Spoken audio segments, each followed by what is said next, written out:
Boa tarde a todos. Verificada a existência de quórum, declaro aberta a 5ª sessão ordinária do Egrégio Colégio de Procuradores de Justiça deste Ministério Público do Estado do Rio Grande do Norte no ano de 2019. Discussão e aprovação da ata da 4ª sessão ordinária e das atas da 1ª e 2ª sessões extraordinárias especiais do Colégio de Procuradores de Justiça. Questão se há alguma divergência ou questionamento, não havendo então aprovadas à unanimidade. Autoriza o secretário especial a fazer a leitura do expediente.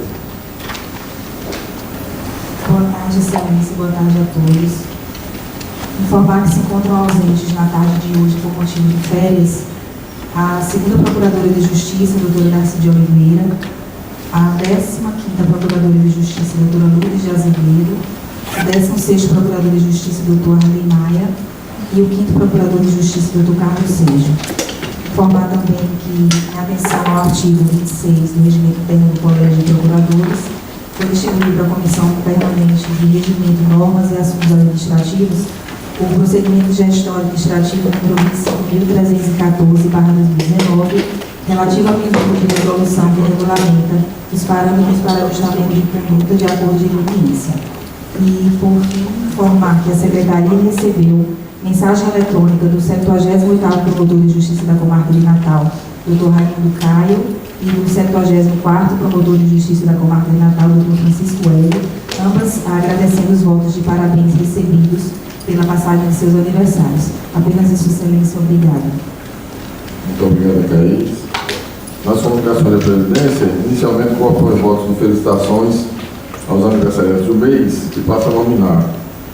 No dia 1º de maio, Dr. Erickson de Oliveira dos Santos, dia 2, Marconiano dos Falcão de Melo, também dia 2, Marcelo de Oliveira Santos, dia 3, Siddhartha John Batista da Silva, dia 6, Fábio Laimaté e Luci Figueira Peixoto, dia 7, Ana Araújo Ximenes, dia 8, Rebeca Montenunes Bezerra, dia 10, Tibério César de Nascimento Fernandes, dia 14, Gilca da Mata Dias, dia 15, Lenildo Queiroz Bezerra, dia 18, Sayonara Café de Melo, 19, Naia de Maria Pinheiro, dia 20, Roger de Melo Rodrigues e Maria Zélia Henriques Pimentel, dia 21, Geraldo Filho de Araújo Júnior, dia 26, Engrácia Guilmar Diego Bezerra Monteiro, 27, Érica Verícia Canuto de Oliveira Veras, 29, Darcy Pinheiro e 30, Márcio Cardoso dos Santos. Restando, portanto, deste colegiado, as doutoras Sayonara, Naide e Darcy Pinheiro são aniversariantes deste mês de maio, fazendo o registro. Pergunto se todos estão de acordo com os votos de felicitações. Aprovado, então, a unanimidade. Passo às comunicações da Corregedora Geral.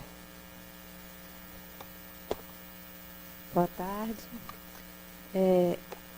Só para comunicar ao colégio que hoje foi para o Diário Oficial uma reforma parcial do regimento interno da Corregedoria para adequá-lo à resolução de merecimento do Conselho. Consequentemente, nós também reformulamos o formulário do relatório de correição. E doutora Darcy foi a primeira correicionada nessa nova... Ontem nos recebeu, gentilmente, e foi a primeira correicionada nessa nova versão do relatório, tentando adequá-lo o máximo na questão da resolutividade. Era só isso. Obrigado, doutora Carla, quem também aproveito para saudar na sua primeira sessão como Corregedora Geral deste Egrégio Colégio de Procuradores de Justiça.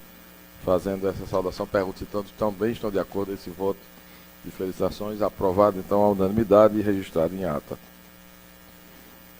As comunicações dos membros do Egrégio Colégio. Pergunta a doutora Darcy Pinheiro se tem comunicações. Tem, excelência. Não propriamente a comunicação, o agradecimento pelos votos de felicitações pelo meu próximo aniversário. E esperando de Vossa Excelência o meu senhor presente. Okay. Quero explicar do que se trata. É melhor Vossa Excelência explicar. A conclusão da PAI que Vossa Excelência se comprometeu. Posso nem fazer o jantar se não sair. Sigamos então com o doutor Anísio. Senhor presidente, senhora corregedora, caros colegas, Eu quero também me congratular com os votos, principalmente dos colegas aqui que integram o colégio, doutora Darcy, doutora Salnara e doutora Naide, além dos promotores já nominados. Dizer também da satisfação de retornar ao colégio, agora na condição de membro do colégio, após deixar a corregedoria e fazer votos, como você já fez, que a doutora Carla seja bem-vinda e que faça uma boa gestão ao lado aí do doutor José Braz. É só, excelência. Muito obrigado. Doutora Miriam.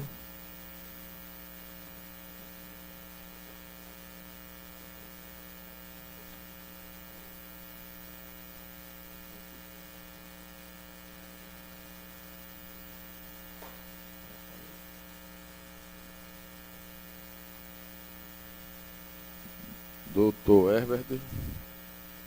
Excelência, também parabenizar os aniversariantes nominados por Vossa Excelência, em especial os colegas aqui do colégio. Doutora Sayonara. Boa tarde a todos. Inicialmente eu não tenho nenhuma comunicação, todavia eu gostaria de agradecer as felicitações pelo meu aniversário que está próximo. Muito obrigada. Obrigado. Doutor Iádia. Nenhuma comunicação. Doutor Braz. Minhas felicitações aos aniversariantes do mês, em especial aos colegas aqui, membros desse colegiado. Doutora Rossana. Doutor Jovino, que aproveita também para saudar na primeira oportunidade em que, enquanto procurador-geral, tem a oportunidade de estar com o colega aqui sentado no Colégio de Procuradores. Se há comunicações, Excelência. Doutor José Alves. Excelência, eu me acosto às felicitações já nominadas por Vossa Excelência e aproveito a oportunidade também para parabenizá-lo pela recondução ao cargo de Procurador-Geral de Justiça pelos próximos 2 anos. Vossa Excelência que foi o mais votado pela instituição e a governadora honrou o que tem feito todos os governadores ao longo dos anos, escolhido o mais votado para a instituição. Nós ainda temos essa excrescência no nosso direito brasileiro de que o procurador-geral é escolhido fora da instituição. Então eu parabenizo Vossa Excelência nesses termos. E lembrando a Vossa Excelência, que para nós é o mais importante, que a instituição é composta de promotores e procuradores de justiça. Faço isso reiteradamente porque há uma categoria da instituição que tem sido negligenciada, é a dos procuradores. E eu espero que nos próximos 2 anos Vossa Excelência faça com que eu esteja equivocado, pelo menos nos próximos 2 anos. Só isso, Excelência. Obrigado, doutor Zé Alves. Doutora Naide. Só agradecer. Doutor Jean. A corregedora geral já se manifestou.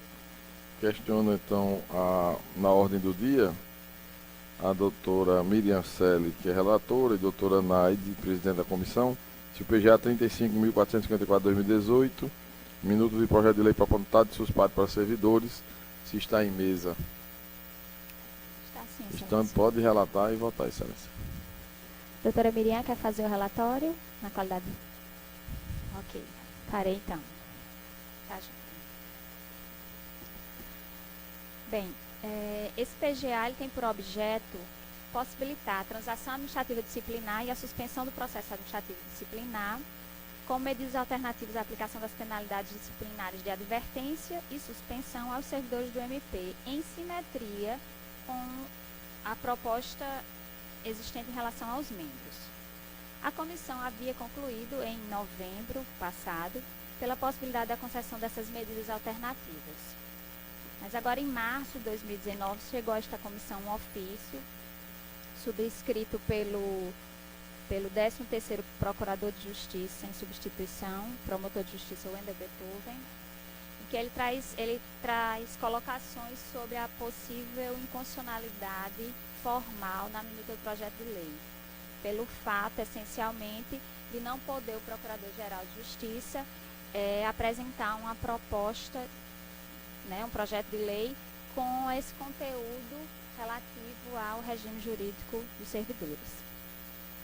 A comissão chegou a suspender o feito, aprofundou os estudos e na reunião ocorrida no último 4 de abril, terminou deliberando, discutiu a matéria e terminou deliberando por maioria de votos, 5 favoráveis ao projeto e 1 contra, ser viável o encaminhamento pelo Procurador-Geral de Justiça do projeto de lei que possibilita essa substituição dessas penalidades pelos institutos, né, da TAD e do SUSPAD. Certo? Em suma, esse é o relatório. Alguém para discutir? Doutor Zé Alves. A discussão que nós tivemos e essa argumentação que o doutor Wendel trouxe foi muito importante, porque a previsão constitucional, de fato, é de um regime jurídico único. De fato, consta um regime jurídico único. E esse regime jurídico único abrangeria todas as carreiras do serviço público civil dos estados. O raciocínio dele realmente é muito bem elaborado. Entretanto, Excelência, a minha posição na comissão foi pela possibilidade, levando em consideração que o Ministério Público tem autonomia institucional. E eu vou bater muito nessa tecla, porque sempre que eu puder elevar a autonomia a uma categoria superior, eu vou fazê-lo, porque eu estou preservando a minha instituição. Então, essa autonomia institucional permite, a meu ver, que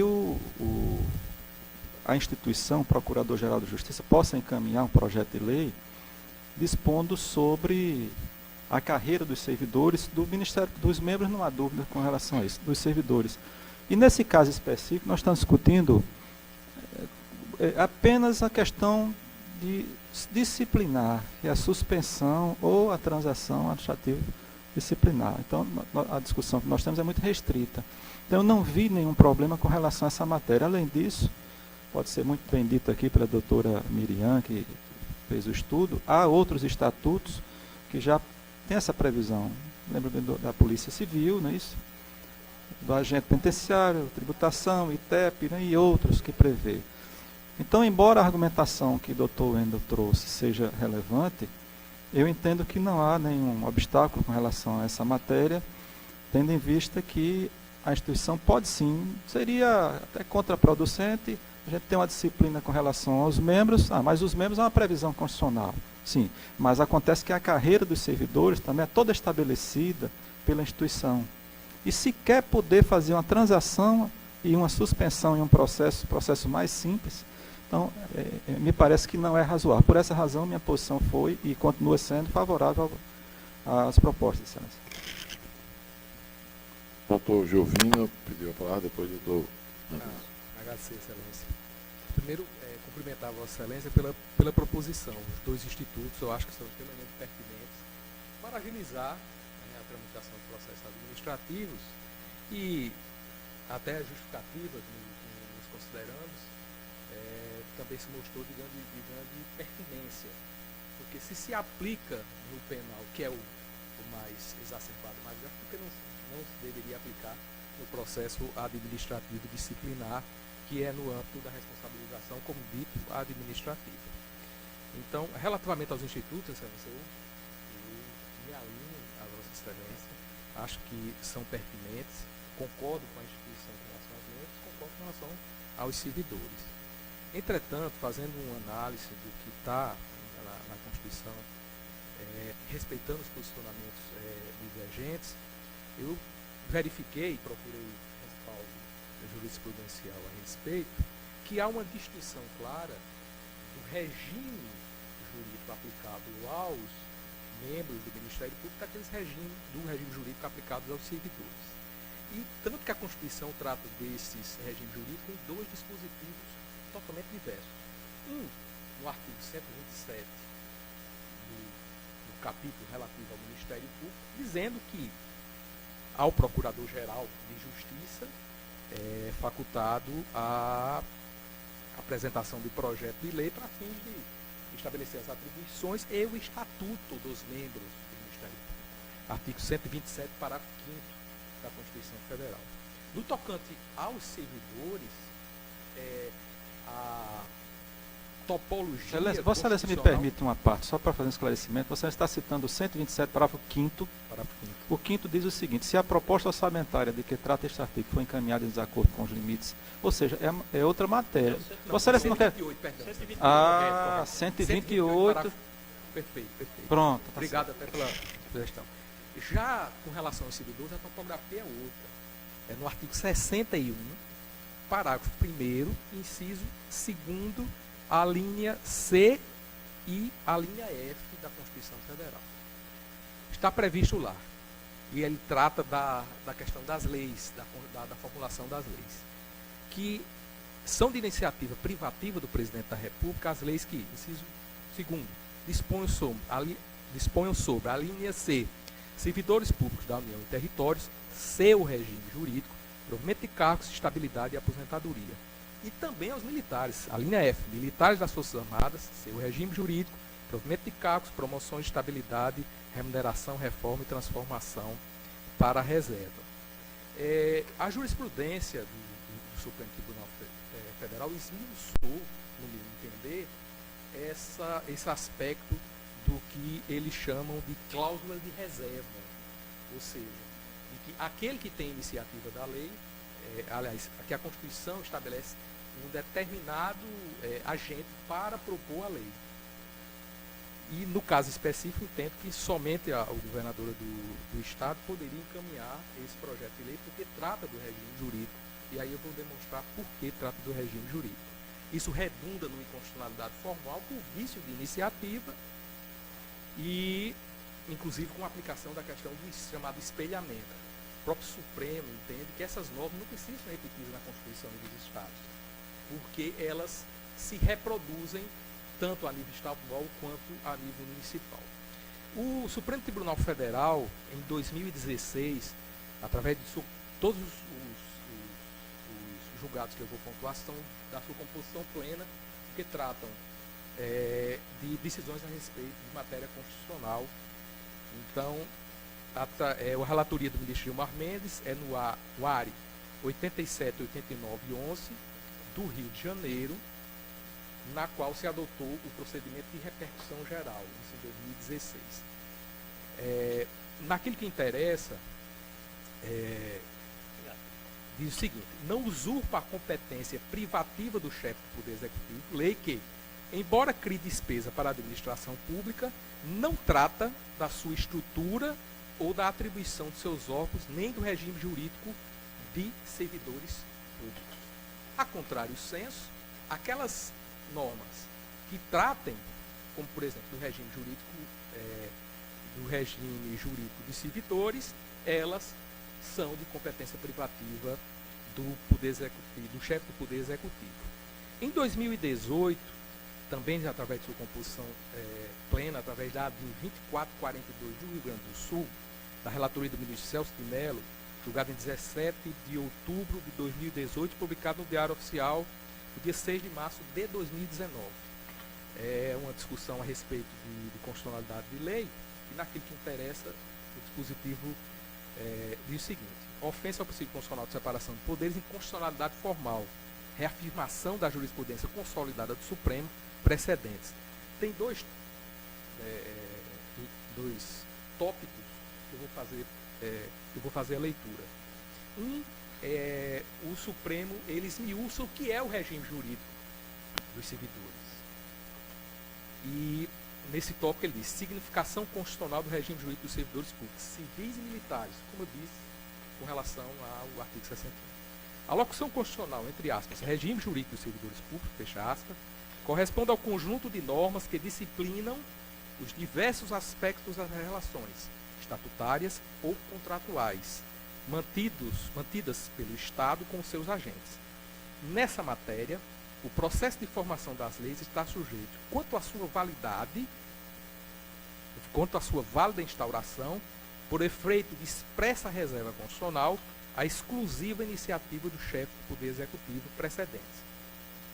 No tópico a respeito da matéria em si, diz Sua Excelência, e a decisão foi a unanimidade: o desrespeito à prerrogativa de iniciar o processo legislativo, que resulta da usurpação de poder sujeito à cláusula de reserva, traduz vício jurídico de gravidade inquestionável, cuja ocorrência reflete o tipo de hipótese de inconstitucionalidade formal, apta a infirmar de modo irremissível a própria integridade do diploma legislativo eventualmente editado. Situação ocorrente na espécie, em que o diploma legislativo estadual de iniciativa parlamentar incidiu em domínio constitucionalmente reservado à atuação do chefe do Poder Executivo. 2 pontos. Qual é o tema que foi? Regime jurídico dos servidores públicos e organização e estruturação dos órgãos administrativos vinculados ao Poder Executivo Estadual. E a discussão a respeito da constitucionalidade é com base numa norma estadual. O Supremo também, julgado em 10 de outubro do ano passado, 2018, também sua composição plena, no ADIM 3894 de Roraima, da relatoria do ministro Marco Aurélio, naquilo que interessa. Consoante dispõe o artigo 61, parágrafo 1º, inciso 2, a linha C da Constituição Federal, incumbe ao chefe do Poder Executivo a iniciativa de lei que vesse regime jurídico do servidor.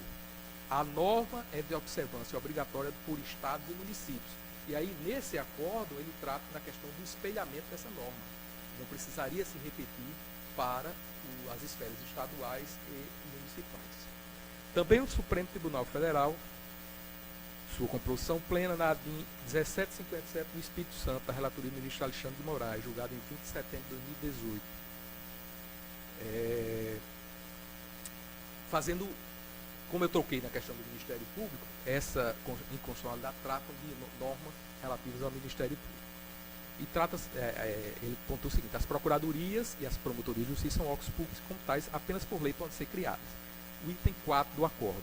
A iniciativa legislativa prevista no artigo 127, parágrafo 2º da Constituição, para a criação de cargos e serviços auxiliares. Criação de cargos e serviços auxiliares. A política remuneratória e os planos de carreira do Ministério Público é privativa do Procurador-Geral de Justiça, no âmbito estadual, e do Procurador-Geral da República na esfera federal, fazendo justamente remissão à autonomia que o Ministério Público tem para esses tópicos específicos.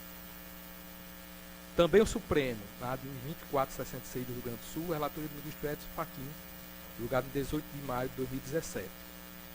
A jurisprudência do Supremo Tribunal Federal tem reconhecido que o disposto no artigo 61, parágrafo 1º, inciso 2, a linha C da Constituição Federal, estabelece regra de iniciativa privativa do chefe do Poder Executivo para dispor sobre o regime jurídico dos servidores públicos. Também o mesmo Supremo, na ADIM 1440 de Santa Catarina, relatoria do ministro Teori Zavascki, trata sobre algo que foi até espraiado por outros estados, que é a abolição dos efeitos de sanções disciplinares naquelas situações em que os militares fizeram um movimento paredista em 2015, 2016, 2014. Abolição dos efeitos de sanções disciplinares aplicadas a servidores estaduais. Por que eu estou fazendo isso aqui? Para dizer que também se aplica aos militares. Regime jurídico funcional, matéria sujeita à reserva de iniciativa legislativa, norma de aplicação obrigatória aos Estados-membros, de constitucionalidade formal. No item 4, o sistema de repartição de poderes traçado na Constituição não admite que um ato de sancionamento disciplinar, exercido dentro dos parâmetros de juridicidade contidos nos estatutos funcionais civis e militares, venha a ser reformado por um juízo de mera conveniência política emanada do Poder Legislativo. E ele fulminou de inconstitucionalidade a norma proposta pelos parlamentares de Santa Catarina e que isentavam de sanção disciplinar os militares. Também o Supremo, desta vez através de o STJ, através de sua segunda turma, no recurso do mandato de segurança 52.473, Pará, na relatoria do ministro Francisco Falcão, julgado 23 de 5 de 2017, fazendo referência inclusive ao Supremo. O item 2, tratando da inconstitucionalidade formal de forma incidental. Segundo o entendimento já cristalizado na Suprema Corte, a iniciativa de ato legislativo relativo ao regime jurídico dos servidores estaduais é reservada ao chefe do Poder Executivo Estadual por força do artigo 61, parágrafo 1º, inciso 2, a linha C da Constituição Federal, ainda que se trate de emenda à Constituição Estadual, o que atesta a inconstitucionalidade formal do artigo 31 da Constituição Estadual do Pará, que tratava da matéria. Também o Tribunal de Justiça do Estado do Rio Grande do Norte embora trate a respeito de constitucionalidade de leis municipais, frente à Constituição do Estado, também reconheceu esse aspecto. Na ADIM, através de sua composição plena, Tribunal de Justiça do Rio Grande do Norte, 2013, ADIM 2013 0088 138, da relatora do desembargador João Rebouças, julgado em 19 de novembro de 2014. Inconstitucionalidade formal, iniciativa privativa do chefe do Poder Executivo. Primeiro item dos desdobramentos. No âmbito municipal, a iniciativa para a deflagração do processo legislativo, que dispõe acerca da criação de cargos, empregos ou funções públicas da administração, bem como que trata do regime jurídico dos servidores, e ainda que cria estrutura e define as atribuições dos órgãos administrativos, pertence exclusivamente ao prefeito do município. A questão do espelhamento. Em razão dessas ponderações, Excelência, embora concorde no mérito com a proposição de Vossa Excelência a respeito dos servidores, mas entendo que há esse impedimento, esse óbice constitucional à proposição. Se há o impedimento, se há a exclusividade do chefe do Poder Executivo para a proposição da matéria e, por consequente, ao impedimento do chefe do Poder, do Judiciário, do Ministério Público, do Tribunal de Contas e da própria Assembleia Legislativa de propor matérias a respeito do regime jurídico único, entendo que seria um vício de iniciativa, portanto, com inconstitucionalidade formal, e, nesse sentido, embora concorde com o mérito, tanto com relação a membros quanto com relação a servidores, destacando com relação a membros, Vossa Excelência tem por previsão constitucional do artigo 127 a iniciativa da lei para tratar do seu estatuto, no qual se inclui o regime disciplinar. E, em razão disso, a minha manifestação é no sentido do não acolhimento da proposição de Vossa Excelência, sugerindo, inclusive, em sendo o caso, até para beneficiar servidores de todo o Estado do Rio Grande do Norte, seja encaminhada uma sugestão em não sendo acatada a proposição de Vossa Excelência, uma sugestão à senhora governadora para fins de encampar essa brilhante ideia. Doutor Jubinho, ainda no campo do debate, Vossa Excelência citou a série de decisões, né, do Supremo, de ADIs. Eu questionaria se alguma delas, que eu não pode ter passado despercebido a mim, alguma delas se refere a projeto de lei enviado pelo Ministério Público de algum estado do país, essas ADIs, ou só de projeto de lei de iniciativa parlamentar em que se considerou vice de iniciativa. Eu não ouvi nenhuma do Ministério Público. E eu vou citar uma porque que eu estou questionando isso, né, especificamente.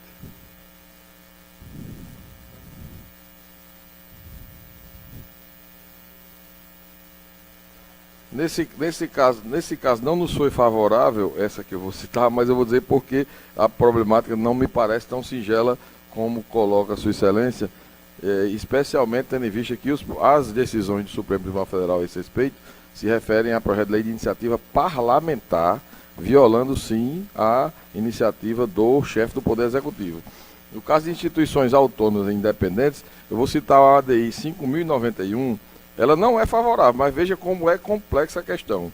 Na ADI 5091 foi discutida a lei do Estado de Mato Grosso que previa progressão funcional para servidores em que não de iniciativa do chefe do Poder Executivo. Aí eu questiono a Vossa Excelência, na vossa gestão, 4 anos, foram enviados pelo menos 2 projetos de lei para plano de carreira, cargos e salário dos servidores do Ministério Público do Estado do Rio Grande do Norte. Conforme a justiça do Supremo, isso também estaria inserido no âmbito do regime jurídico, sim, porque progressão de servidores, deslocamento, movimentação da carreira e mais remuneração, também nesta ADI 5091 se discute se poderia ser adotada diferentemente. Nós temos auxílios para os servidores diferentemente do que consta no regime jurídico único dos servidores do Estado do Rio Grande do Norte. Nós temos uma progressão de carreira totalmente distinta, né, da movimentação prevista no regime jurídico dos servidores públicos do Estado do Rio Grande do Norte. O Estado da Paraíba previu o regime disciplinar em lei de iniciativa do Procurador-Geral e até este momento não foi questionada a sua constitucionalidade, porque aqui não se está o regime jurídico único não significa que não vai se poder ter nenhuma norma distinta nos demais entes, né, daquele mesmo Estado federado. O que é que eu estou querendo dizer?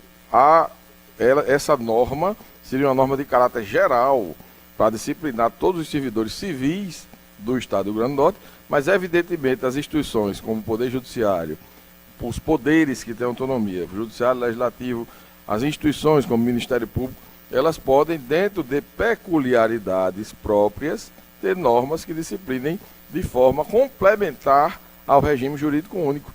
Evidentemente, isso já é feito, como eu disse, basta citar o regime de avanços dos servidores públicos do Ministério Público do Rio Grande do Norte. O auxílio saúde, auxílio alimentação, isso varia de instituição para instituição, e há outras tantas peculiaridades. Se a gente for realmente se ater a cada uma delas, vamos ver que ele não é tão único assim. O que eu quero dizer é que, neste TAD e SUSPAD, não se está a pretender modificar o sistema de regime disciplinar dos servidores do Rio Grande do Norte. Está-se apenas criando peculiaridades em elogio, e eu acredito que eu até mencionei isso para o Estado, para o Executivo e para o Legislativo e Judiciário, eu acredito que todos vão seguir o Ministério Público, porque essa é uma questão hoje em elogio, e esse aqui é uma tarde, eu diria uma tarde rica para o modelo de solução consensual de conflito. Estamos tendo uma semana internacional aqui no MPRN, com profissionais da Argentina, do México e outros estados do Brasil, discutindo uma semana de capacitação em instrumento de solução consensual de conflitos, né, na autocomposição, na mediação, na negociação. E isto é exatamente, este projeto está exatamente nesta esteira da solução consensual de conflitos. Ela reduz tanto para membros, que já foi aprovada, né, nesse colegiado, dá muito mais celeridade a questões simples, né, a solução de conflitos simples no campo disciplinar, como aqui dará para os servidores a mesma solução. E, inclusive, uma outra, que se tiver em mesa, a doutora Iade é relatora, teremos uma tarde, se a Sua Excelência apresentar em mesa e votarmos, teremos uma tarde hoje feliz no campo da solução consensual de conflito, porque discutiremos regime disciplinar, a solução consensual para fatos disciplinares e também no campo da improbidade administrativa e do acordo de leniência, que já tem sido praticado também em outros tantos estados. Então, eu particularmente entendo e defendo que aqui não se está a violar o regime jurídico único do servidor do Rio Grande do Norte, apenas complementando, porque ela é norma de caráter geral, há peculiaridades das instituições que podem ser tratadas por legislação própria, não estamos modificando completamente o regime disciplinar dos servidores públicos estaduais, apenas em complementação. Em prol do debate, Excelência. Pois não, doutor. Nós concordamos na essência. Os institutos são espetaculares, é tanto que sugeri o encaminhamento da senhora governadora. Mas a respeito, e aí eu fiz a leitura desse julgado do Supremo e da relatoria do ministro Alexandre de Moraes, agora de 20 de setembro de 2018, na ADIM 1757 do Espírito Santo. Que é o item 4, ele trata a respeito justamente de fazer essa distinção. Eu entendo que o regime disciplinar está inserido dentro do regime jurídico. É diferente das três aspectos que o senhor pontuou, Vossa Excelência pontuou, desculpe. A criação de cargo, a questão da política remuneratória e a carreira, que aí prevê progressões e esses aspectos. Tanto é que o item 4 desse julgado diz o seguinte, olha, a iniciativa legislativa prevista no artigo 127, parágrafo 2º da Constituição, para a criação de cargos e serviços auxiliares, a política remuneratória e os planos de carreira do Ministério Público é privativa do Procurador-Geral de Justiça no âmbito estadual e do Procurador-Geral da República na esfera federal. Eu entendo que o regime disciplinar está inserido no regime jurídico único, tanto é que todos os processos administrativos, eles se pautam pela Lei Complementar 122 de 94, na aplicação da pena, das sanções previstas na Lei Complementar 122 de 94, que é o regime jurídico único dos servidores do Estado do Rio Grande do Norte. Então, fazendo essa distinção, o próprio Supremo, e eu acho, inclusive, que é um você grande citou avanço. que a remuneração não estaria dentro do regime jurídico único, é isso? Porque há as ajudas, está dentro do regime jurídico. É o que o Supremo está dizendo. Não, a política remuneratória é de iniciativa privativa. Se Vossa Excelência me permite uma parte, doutor Juvino. Doutor Doutor Juvino. pedi a Desculpa, palavra. pela ordem estava doutor Anísio e a relatora, e depois doutor Everton. Mas doutor Anísio já estava. Excelência, é importante e Doutor rico Jonathan. o debate por todos, né? Eu sei que Vossa Excelência, com o doutor Juvino, não tem nenhum interesse em polemizar só os dois, não é isso que eu estou dizendo, mas é importante ouvir também todos nós. Um aspecto extremamente relevante que eu considero é que nós temos assistido ultimamente, não somente a nível dos Ministérios Públicos dos Estados, mas também a nível do Ministério Público da União, são projetos que são encaminhados por suas excelências, tanto o Procurador-Geral da República quanto os Procuradores-Gerais de Justiça nos Estados, entendendo exatamente que há essa autonomia, e a discussão é se essa autonomia ela passa a ser uma autonomia relativa ou uma autonomia plena. Ou seja, seria algo, e é isso que eu quero colocar também na discussão, muito mais acima do que a própria discussão em relação a essas questões. Estou dizendo isso porque o Ministério Público tem procurado, na sua história de mais de 30 anos, que já demanda a Constituição, exatamente se afirmar como instituição autônoma que tem, portanto, nas suas chefias e na sua própria organização, independência e autonomia para fazer, principalmente em Bonaparte. Então, esse é um aspecto que eu acho de fundamental importância ser verificado. E também dando uma extensão de que, mesmo que a Constituição Federal tenha permitido, tenha inaugurado um regime jurídico, a ideia até então era para que houvesse para todos os servidores, mas vejam, o que não está também proibido, portanto, é permitido. Nós temos, inclusive, exceções que a própria Constituição prevê, como já foi dito aqui, inclusive, por alguns e pela própria comissão, que é o caso dos militares, dos magistrados e nós mesmos do Ministério Público. Então não teria, lógico, não teria sentido dentro de uma construção e aí sistematizada, que essa é a interpretação que deve ser dada, inclusive, de que não pudesse o Ministério Público disciplinar, ainda que, de certa forma, como se disse aqui, em caráter residual ou supletivo ou complementar, quando se tratar de algo que vem em Bonaparte. Então, nesse particular, eu quero assentar um primeiro entendimento de que não vejo, a despeito dos argumentos e argumentos expressivos que foram trazidos aqui pelo Dr. Juvino, de que o Procurador-Geral não possa instituir, no âmbito dos seus servidores, no âmbito da instituição do Ministério Público, a despeito de algumas questões que foram ventiladas, que não se possa, portanto, estabelecer esse sistema, tendo em vista que, até para os membros já do próprio Ministério Público, esse sistema já foi aprovado. Então, dentro da autonomia, aquilo que compete é o Procurador-Geral, e aí fazendo uma interpretação sistemática e vendo, sobretudo, que não há vedação quanto a essa possibilidade de ter não um regime jurídico distinto, mas sim uma complementação àquilo que o regime jurídico, de uma maneira geral, estabelece. Então, eu acho que uma premissa importante seria a autonomia da instituição em remeter projetos de lei ao Poder Legislativo e que o Poder Legislativo se manifeste, então, entendendo que este colegiado apenas está em caráter opinativo. Então, nesse opinamento que, se porventura, vamos assim, não antecipando o voto, mas a opinar seria no sentido de que é possível, sim, o encaminhamento e que o Poder Legislativo, portanto, então, discuta e que Sua Excelência, a governadora, exerça no seu modo, a tempo devido, se isso vem a ferir, portanto, o regime jurídico na interpretação do que foi dado.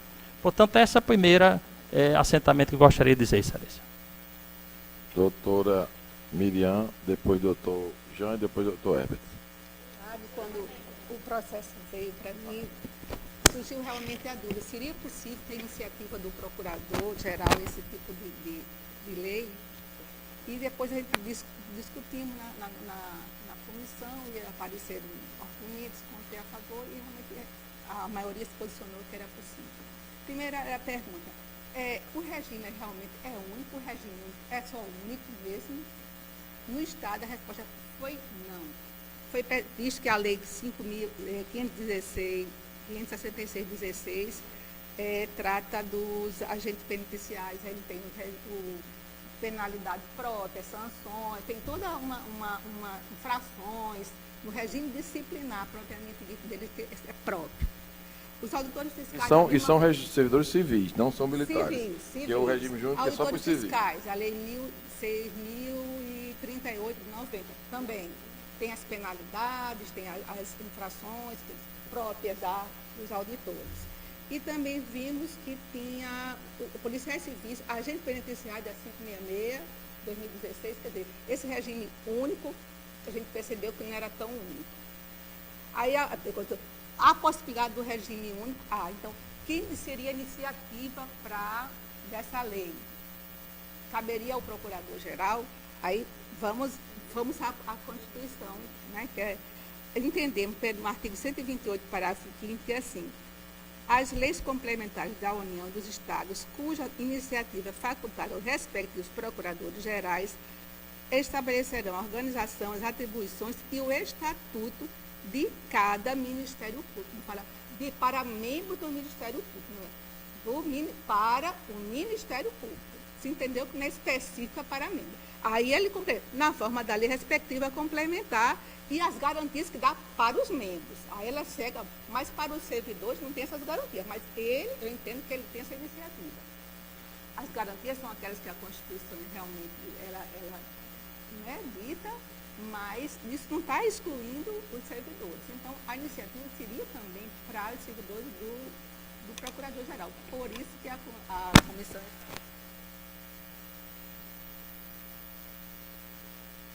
João. Excelência, primeiro eu queria alguns esclarecimentos para, se for o caso, encaminhar uma questão de ordem. A relatoria é de quem?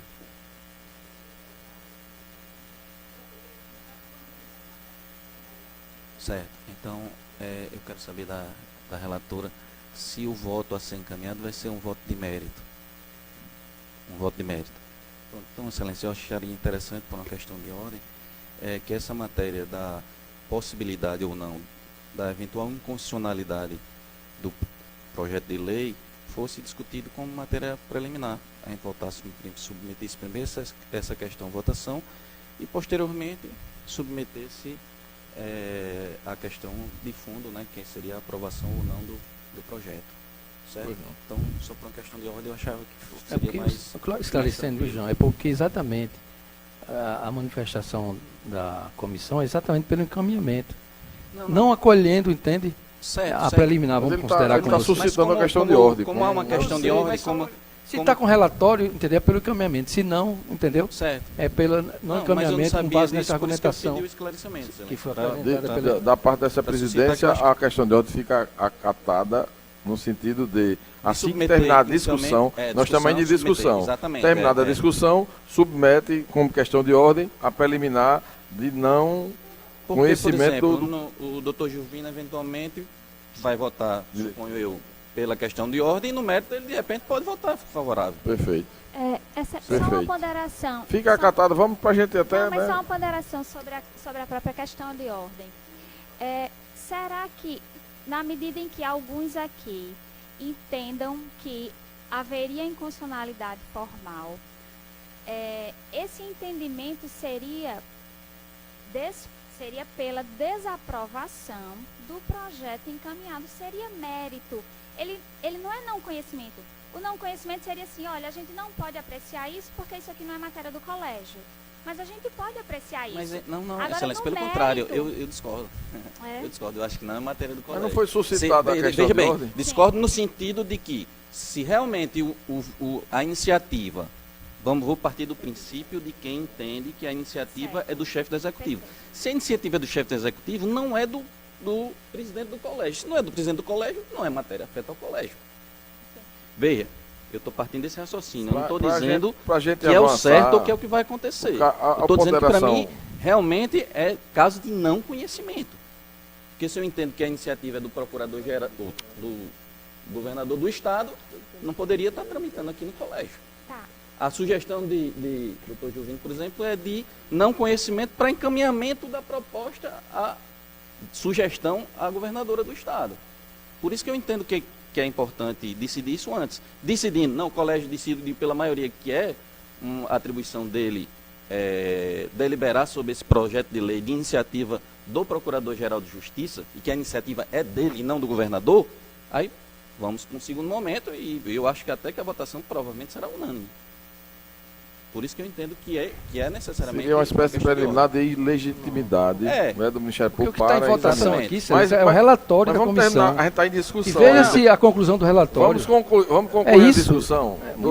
O que está em votação Doutor Jean suscitou, né, vamos oportunamente levar a discussão. Doutor Herbert. Não, Excelência, eu não terminei. Excelência, uma palavra. Na verdade, não, é porque eu suscitei a questão de ordem e queria apenas fazer uma pequena ponderação. Sim, antes de, então, doutor Jean pediu para concluir eu realmente também concordo com o mérito do projeto, não tenho nenhuma oposição quanto a isso, mas a despeito das ponderações da relatora no tocante a pelo menos 3 leis, salvo engano, ela citou, que tratam de regimes disciplinares de carreiras específicas do Executivo, bom, lá não existe o vice de iniciativa, porque supõe que essas leis tenham sido de iniciativa do governador do Estado. Não, eu sei, Excelência, isso aí eu entendi. Eu estou dizendo que não teria o vício de iniciativa, isso aí estaria afastado.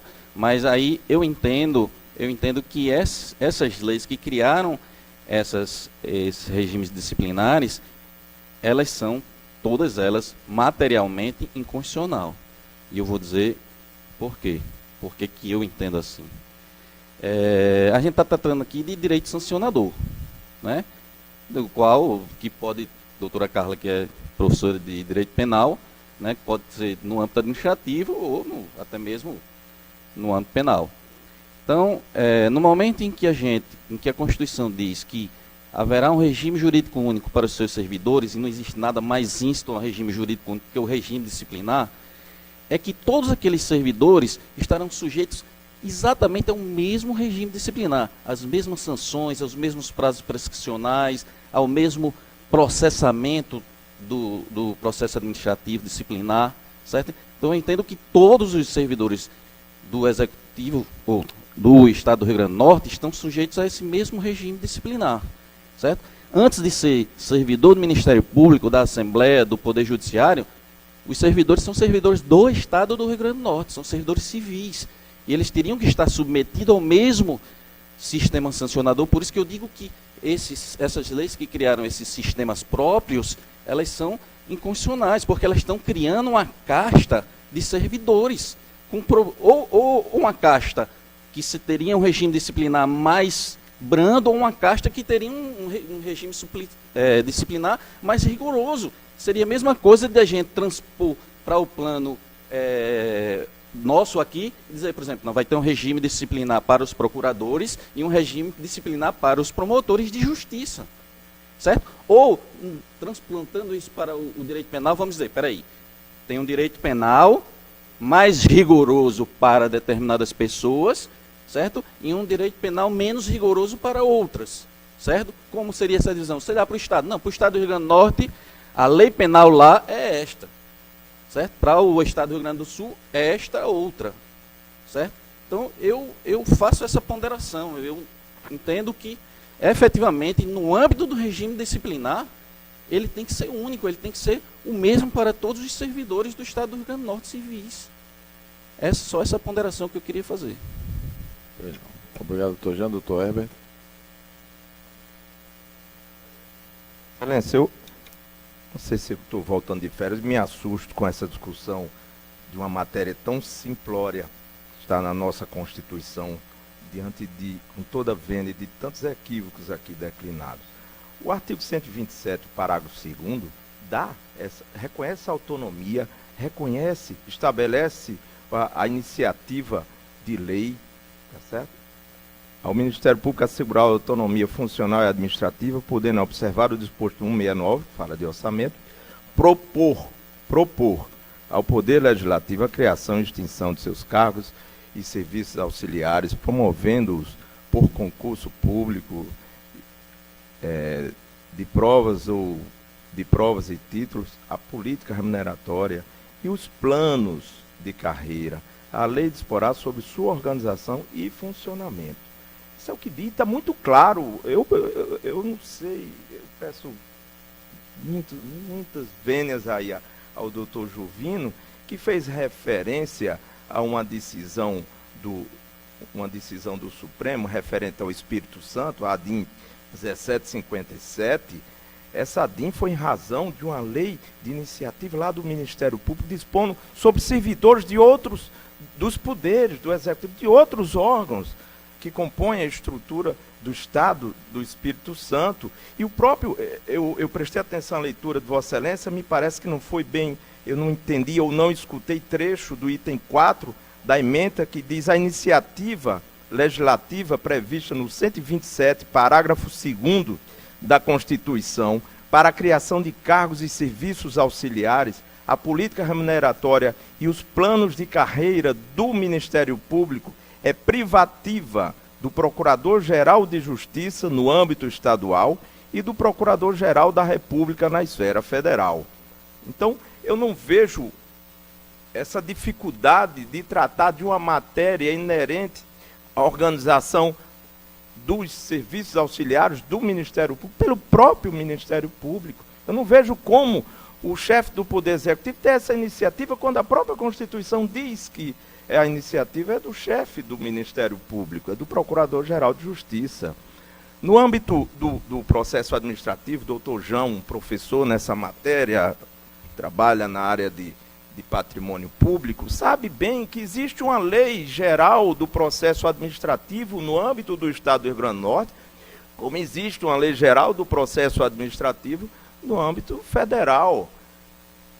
Mas é necessário que o nosso Ministério Público tenha a sua própria, o seu próprio disciplinamento, regulamento dos procedimentos disciplinares, dadas as peculiaridades da nossa instituição. Então, é um poder emanado da própria Constituição Federal. Eu não vejo essa dificuldade de se discutir a iniciativa de Vossa Excelência nessa matéria, diante da clareza constitucional. Essa intervenção que eu queria fazer. Excelência. Obrigado, Excelência. E só para registrar, não encontrei ADI a respeito, mas no Ministério Público do Acre, por exemplo, eu citei na Paraíba, que tem um regime disciplinar completamente distinto do regime jurídico único. Lá na Paraíba foram radicais. A gente aqui está propondo apenas a solução consensual, sem interferir no mérito do regime disciplinar. Na Paraíba fizeram outro regime disciplinar. No Acre, simplesmente o regime jurídico dos servidores do MP do Acre é uma lei totalmente específica. Tudo, carreira, nomeação, provimento, distribuição, redistribuição, reversão, é uma lei distinta do regime jurídico geral dos servidores do Acre. É uma lei específica, o regime jurídico dos servidores do MP do Acre. Então, penso que essa matéria se resolve no campo da lei de caráter geral, né, que seria o regime jurídico único dos servidores do Rio Grande do Norte, com naturais e sem dificuldade, especificidades pela própria dicção constitucional de que a instituição tem a sua autonomia para normatizar, né, no caso específico. Né. Então, com o doutora Naide, doutor Zé Alves tinha pedido, por fim, doutora Naide, que é relatora. Excelência, a Lei Complementar número 425, de 8 de junho de 2010, dispõe sobre o plano de carreira, cargos e remuneração de servidores efetivos dos serviços auxiliares de apoio administrativo do Ministério Público do Estado do Rio Grande do Norte. A discussão trazida sobre regime jurídico único exclui essa matéria.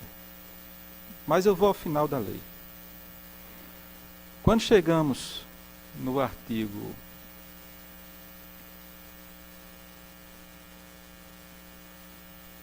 'muita coisa, a lei dispõe de muita coisa.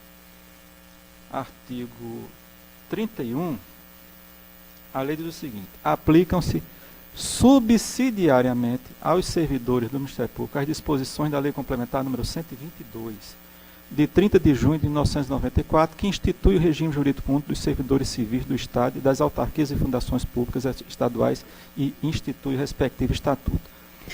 Nós temos uma lei já dizendo que a aplicação no Ministério Público é subsidiária do regime jurídico. Eu vou além, Excelência. Eu entendo que o Ministério Público poderia ter um estatuto totalmente autônomo em relação ao Poder Executivo. Por exemplo. Eu entendo assim.